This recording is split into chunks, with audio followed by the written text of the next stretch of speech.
ठीक है, नेक्स्ट आपको दिया हुआ है question number 12, an organic compound A molecular formula C6H12O, C6H12O आपको दिया हुआ है, does not change the colour of acidic dichromate solution, मतलब जो H+K2Cr2O7 के साथ आपको दिया हुआ है ये कलर चेंज नहीं करता, नो कलर चेंज।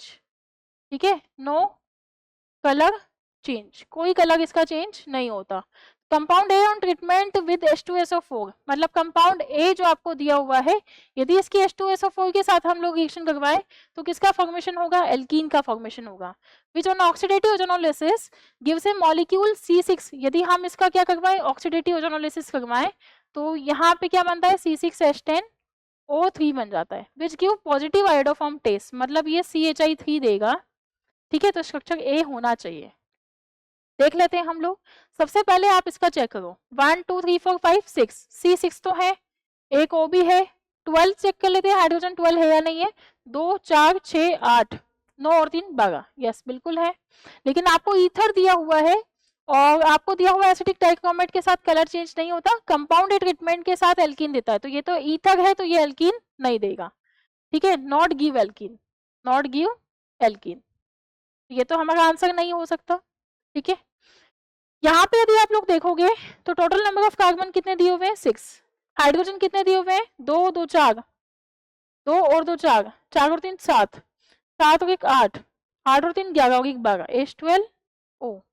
ठीक है, यहाँ से यदि आप देखोगे इसमें तो पोटेशियम डाइक्रोमेट के साथ ये कलर चेंज देगा, on treatment with H2SO4 produces alkene, तो यहाँ पे ये एल्कीन भी दे देगा। ठीक है, लेकिन यदि हम लोग देखें तो C6H10O3 ये वाला कंपाउंड ये नहीं दे पाएगा क्योंकि ऑक्सीडेटिव क्लीवेज में हमें रिंग को ब्रेक करना पड़ेगा। ठीक है, तो यहाँ पे C6H10O3 ये कंपाउंड नहीं दे पाएगा। यदि हम लोग इसमें देखें तो यहाँ पे आप देख सकते हो 1 2 3 4 5 और 6। ठीक है और आपको विसिनल पोजीशन पे दिया हुआ है, यदि आप OH को निकालोगे तो इस तरह से एल्कीन देगा। और एल्कीन के केस में यदि आप लोग देखोगे यदि हम इसका ऑक्सीडेटिव ओजोनोलिसिस करवाएं तो एक पोजीशन पे तो आपका बन जाएगा कीटोनिक ग्रुप। ठीक है, और यहाँ पे आपका जुड़ा हुआ है, यहाँ पे आपका जुड़ा हुआ है डबल बॉन्ड OH, इस तरीके से ये दे सकता है। लेकिन यहाँ पे यदि हम लोग देखें इसमें कीटोनिक ग्रुप के बारे में तो यदि आप इसको यहाँ से ब्रेक करोगे, ठीक है, इस तरीके से ये कंपाउंड बनेगा। यदि आप इसको यहाँ से ब्रेक करोगे तो क्या बनना चाहिए, ये बनना चाहिए आपका डबल बॉन्ड O और एक आपका बनना चाहिए CH3 डबल बॉन्ड O। ठीक है, तो एक तो आपका किस में कन्वर्ट हो जाएगा, OH में, और एक इसमें कन्वर्ट हो जाएगा। ठीक है, और एक आपको दिया हुआ है इस पोजीशन पे कि इसमें यदि हम लोग देखें तो ये तो नहीं होगा क्योंकि ऑक्सीडेटिव क्लीवेज पे ये हमें सेटिस्फाइड कंपाउंड नहीं देगा।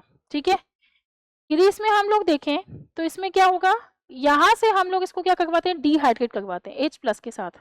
ठीक है, H+ के साथ हम इसको डिहाइड्रेट करवाते हैं तो इसमें क्या बनेगा, एल्कीन बनेगा। इस तरीके से एल्कीन बनता है, ये एल्कीन आपका बन गया।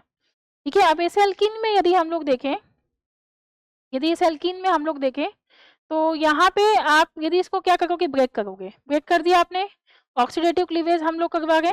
तो यदि हम लोग इसमें देखें तो एक तो ये बन जाएगा डबल बॉन्ड O और एक आपका ये बन जाएगा CH3 डबल बॉन्ड O।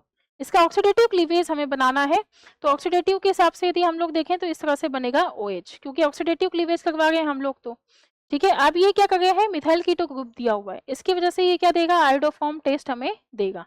तो बेसिकली यहाँ पे क्या आ रहा है, CHI3 और यहाँ पे आप देखोगे तो 3 ऑक्सीजन है भी सही। ठीक है, तो आपका क्या ऑप्शन होना चाहिए, D option will be the correct answer. ठीक है,